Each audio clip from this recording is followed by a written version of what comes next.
Hello everyone, आज है 18 नवंबर और आज इस वीडियो में हम बात करने जा रहे हैं होनासा कंज्यूमर, जिसको आप मामा अर्थ भी कह सकते हो। ठीक है, फेमस है उसी नाम से। 20% का लोअर सर्किट लगा है 20% का, और अपने अब तक के सबसे लोवेस्ट लेवल पे जा चुका है। आईपीओ प्राइस से भी नीचे आ चुका है, और जो गिरावट आई है वो बहुत बड़े लेवल से आई है। बात करेंगे वीडियो में इसके बारे में कि भैया एक ही दिन में इतनी बड़ी गिरावट क्यों ही आ गई आज। लेकिन उससे पहले अगर आपने अभी तक चैनल को सब्सक्राइब नहीं किया है तो प्लीज़ अभी इसे सब्सक्राइब कर लीजिए, क्योंकि आगे भी बहुत सारे वीडियोस हैं जब वो काफ़ी ज़्यादा हेल्प करेंगे। तो 300 रुपये से भी नीचे शेयर आ चुका है। 20% का लोअर सर्किट लगा है। एक महीने में अगर आप देखो तो 30% का फॉल है, और एक झटके में आज बढ़ गया। इससे पहले भी देखो तो ये धीरे धीरे करके आ ही रहा था नीचे। 422 रुपये से धीरे धीरे साइलेंटली ये नीचे ही आ रहा था। लेकिन जैसे ही इसके रिजल्ट्स आए, नंबर बहुत ख़राब आए थे। ठीक है, एक ही झटके में आज ये गिर गया यहाँ पर। अगर हम एक साल की बात करेंगे तो पिछले एक साल में अगर आप देखोगे तो भाई साहब हालत बद से बदतर है। पहले देखो तेज़ी आई थी, गिरावट आई, तेज़ी आई थी, तकरीबन 485 रुपये से गिरावट दोबारा बनी थी, और ये 360 पे चला गया था। उसके बाद लगातार अच्छी खासी रफ्तार आई ज़रूर, और शेयर गया था कहाँ पर? शेयर गया था सीधा 550 रुपये पर, इसी साल सितंबर महीने में। और उसके बाद जो हालत ख़राब हुई है, बहुत बड़ा फॉल दिखा है। अब तक के सबसे लोवेस्ट प्राइस पे ये पहुंच चुका है होनासा कंज्यूमर का शेयर। और जहां तक आज वॉल्यूम के बारे में भी देखें तो 6.5 लाख के ही शेयर यहाँ पर ट्रेड होते नजर आए। देखो बहुत बड़ी क्वांटिटी में कुछ ट्रेडिंग हो नहीं रही है यहाँ पर। सोचो आज 20% का इतना बड़ा मूव आया है, लेकिन फिर भी कोई बड़ी क्वांटिटी में ट्रेडिंग नहीं है, क्योंकि ज़्यादातर क्वांटिटी में ट्रेड होता ही नहीं है ये शेयर। ठीक है, और जहाँ तक बात करें मार्केट कैप की, तो 9,600 करोड़ के आसपास का इसका मार्केट कैप है। ऑल टाइम हाई 550 रुपये का था, इसका लो तकरीबन 255 रुपये के आसपास भी गया था ये। ठीक है, देखते हैं कि वापस यहाँ पर, और ये इंट्राडे लो की हम बात कर रहे हैं, वहाँ पर भी गया था 250 के करीब कह लो, 255 कह लो, वहाँ पर ये गया था। दोबारा वहाँ पर जाएगा कि नहीं वो तो आने वाला वक्त ही बताएगा। और देखिए, जो गिरावट की सबसे बड़ी वजह है वो इनके रिजल्ट्स ही है।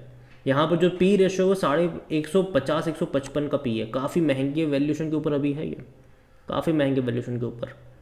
सेक्टर भी 50 का है। और देखिए, जब बाजार ही नेगेटिव हो, ठीक है, तो ऐसे जो हाई वैल्यूएशन वाले शेयर होते हैं उनकी पिटाई होनी तय है। और देखो ऐसा नहीं कि जब गिरावट आई तब मैं बात करूँ इसके ऊपर, नहीं। जब इसका आईपीओ आया था तभी कई सारे मीम्स भी बने थे, तभी मैंने कई सारे वीडियोस भी उस टाइम पे बनाए थे कि कोई तुक नहीं बनता है। ठीक है, हालांकि आईपीओ प्राइस तो 340 के करीब का था, तभी मैंने कहा था कोई तुक नहीं बनता। हालांकि उसके बाद गया था काफ़ी ऊपर गया था उसके बाद भी, तभी मैं उतना ज़्यादा पॉजिटिव इस कंपनी को लेकर था ही नहीं। क्योंकि देखो इसके बारे में अगर आप ये देखोगे तो कंपनी करती क्या है, कंपनी का खुद का अगर आप देखोगे तो फैक्ट्री खुद की वगैरह है नहीं इनकी। ठीक है, वो थर्ड पार्टी से बनवाती है। ठीक है, जो भी इनका जो है वो थर्ड पार्टी से, वेंडर जो है उनके, उनसे ये लोग बनवाते हैं प्रोडक्ट वगैरह। ठीक है, कंपनी का मेन जो काम कह लो वो मार्केटिंग का कह लो, वही है यहाँ पर मेजरली अगर आप देखोगे तो। क्योंकि इनके प्रोडक्ट, जो इनका प्रोडक्ट बनाते हैं वो इनको कॉपी भी कर सकता है आराम से। ठीक है, तो कोई ऐसा यूएसपी है नहीं यहाँ पर। ये मैंने तब कई सारे वीडियोज़ में मैंने ये चीज़ एक्सप्लेन भी करी हुई थी कि काफ़ी देखो जब बाजार बहुत अच्छे मूड में था तो भैया तो बहुत सारी कंपनियां भैया आईपीओ लेकर से आ गई। अभी भी अगर आप देखो तो बहुत सारे आईपीओज आ रहे हैं। ठीक है, गिरावट डेफिनेटली उन आईपीओज में आपको 6-7 महीने रुक जाओ। ठीक है, वो लॉक इन पीरियड खत्म होने तो पता चलेगा आपको कि क्या हालत है उन सब की। अभी तो आपको अच्छे लगेंगे बहुत सारे आईपीओज, लेकिन बाद में जब पता चलेगा फंडामेंटली क्या चीज़ है वो भी देखना ज़रूरी होता है।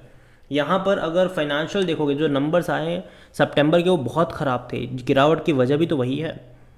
लॉस करा है 19 करोड़ के आसपास का, रेवेन्यू भी डाउन है, 480 करोड़ का रेवेन्यू रहा, जो कि पिछले साल 500 करोड़ से भी ज़्यादा का रेवेन्यू था, और 30 करोड़ का प्रॉफिट था। तो कम हुआ है यहाँ पर। इवन इससे पहले कि जून क्वार्टर में भी 572 करोड़ का इनका रेवेन्यू था, और प्रॉफिट था 40 करोड़ का।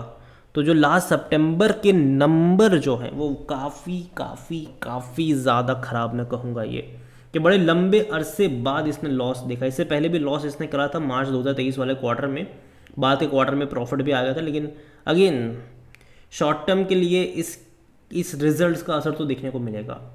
अब देखते हैं कि ये कितना और नीचे जा सकता है। और जहाँ तक शेयर होल्डिंग के बारे में बात करी जाए तो देखिए यहाँ पर प्रमोटर की होल्डिंग 34.98% की है, जो इससे पहले के क्वार्टर में 35% की थी, और इससे पहले 35.34% की थी। तो धीरे धीरे बहुत ही कम क्वांटिटीज है, लेकिन प्रमोटर थोड़ा थोड़ा करके बेच तो रहे हैं यहाँ पर, थोड़ा थोड़ा। 0.10%, 0.12% क्वार्टरली वैसे बिकवाली हो रही है। म्यूचुअल फंड्स अगर आप देखो यहाँ पर तो 4.03% पे थे दिसंबर में, अभी 3.87% पर है। डोमेस्टिक अगर आप देखोगे तो 13.55% से 13.61% है।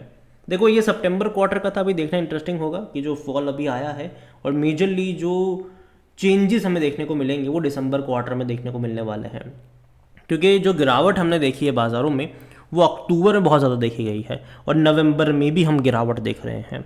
तो कहीं ना कहीं मुझे लगता है कि जब दिसंबर क्वार्टर का शेयर होल्डिंग पैटर्न जब हम देखेंगे तो जो अब तक हमने खरीदारी देखी, इवन एफ आईज भैया जम के खरीदारी कर रहे हैं यहाँ पर 784.86 से ये 19 साढ़े 19 पे गए, 19 साढ़े 19 पे गए हैं ये लोग। तो मुझे लगता है कि शायद दिसंबर क्वार्टर में प्रॉफिट टेकिंग ये लोग भी कर सकते हैं। लगातार गिरावट हमें देखने को मिल भी रही है, जो मेजरली गिरावट है वो सितंबर के मिड से यहाँ पर हमें देखने को मिली है। और कहीं ना कहीं इतने बड़े फॉल तभी आते हैं जब इंस्टीट्यूशन वाइज हमें बिकवाली देखने को मिलती है। रिटेल वाले इतनी बड़ी गिरावट नहीं लेकर आ सकते। जो 550 से फॉल हमने देखा है वो सितंबर मिड से जो हमने देखा है वो इंस्टीट्यूशनल की वजह की, मतलब जो इतनी सारी क्वांटिटी थी उनके पास, मुझे लगता है कि उसके चलते यहाँ पर आनी चाहिए। जब दिसंबर का जब हम पैटर्न देखें तो कहीं ना कहीं मुझे लगता है कि जो इतने सारे इंस्टीट्यूशन की होल्डिंग है वो शायद आपको कम नज़र आ सकती है उस टाइम पर। रिटेल की होल्डिंग सितंबर में 2.40% की ही थी। अदर पार्टीज 25.82% का स्टेक यहाँ पर लेकर बैठे हुए हैं। और जो इनके हाल फिलहाल में अगर आप देखो तो नंबर्स डेफिनेटली काफ़ी वीक है, 52 वीक्स के लो पर जा चुका है ये। और कंपनी अगर आप देखो तो इसका जो IPO प्राइस था, ठीक है, वो तकरीबन 324 रुपये का था, तो उससे भी नीचे जा चुका है कि भैया लॉस किया है उन्होंने, बड़ा लॉस करा है, जिसके चलते हालत यहाँ पर ख़राब हुई है। देखिए post bad result price has been sharply down 20% losing 20% lower circuit यहाँ पर लगने को मिला है। In the near term price are likely to continue with the negative momentum. ये भैया कहना है किनका, जो कि एंजल वन के इक्विटी टेक्निकल्स है राजेश, उनका कहना है। एंड यहाँ पर पॉजिटिव उनको अच्छा नहीं लग रहा है, मतलब जो मोमेंटम है वो उनको यहाँ पर अच्छा नहीं लग रहा है, ये उनका कहना है। मेरा यहाँ पर कोई ओपिनियन नहीं है। मैं पहले भी बोल चुका था कि देखो मैं इवन 1 साल से मैं जब पहले भी मैंने इसके ऊपर बात करी थी, मैंने पहले भी कहा था कि मुझे यहाँ पर कोई तुक नहीं बनता है खरीदारी का, और मैं आगे भी एटलीस्ट इस कंपनी में तो उतना ज़्यादा इंटरेस्टेड नहीं हूँ, ठीक है। ये मेरा पर्सनल ओपिनियन है, क्योंकि देखो होनासा कंज्यूमर की अगर मैं बात करने जाऊँ तो अगेन ये वो सेक्टर है जहाँ पर कंपटीशन बहुत ज़्यादा होने वाली है, अभी भी है, ठीक है, आगे और होगी।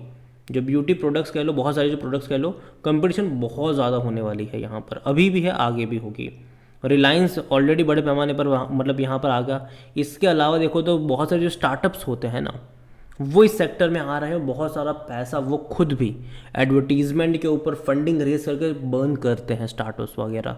जबकि इनका अगर आप देखो तो इनका बहुत टाइम पहले इन्होंने बर्न वगैरह कर लिया है। अब वही है कि कंपटीशन उतनी ज़्यादा है, ठीक है, मार्केटिंग इतनी तगड़ी मतलब अच्छे तरीके से बाकी लोग भी अब कर रहे। पहले इन्होंने जो पूरा का पूरा खेल खेला था होनासा ने, मामा अर्थ ने, वो मार्केटिंग गेम था इनका, बहुत सारा मार्केटिंग गेम था इनका, जिसके चलते काफ़ी ज़्यादा पैसा भी इन्होंने रेज करा। इसके अलावा इन्होंने अच्छी खासी सेलिंग भी करी थी मार्केटिंग के ज़रिए।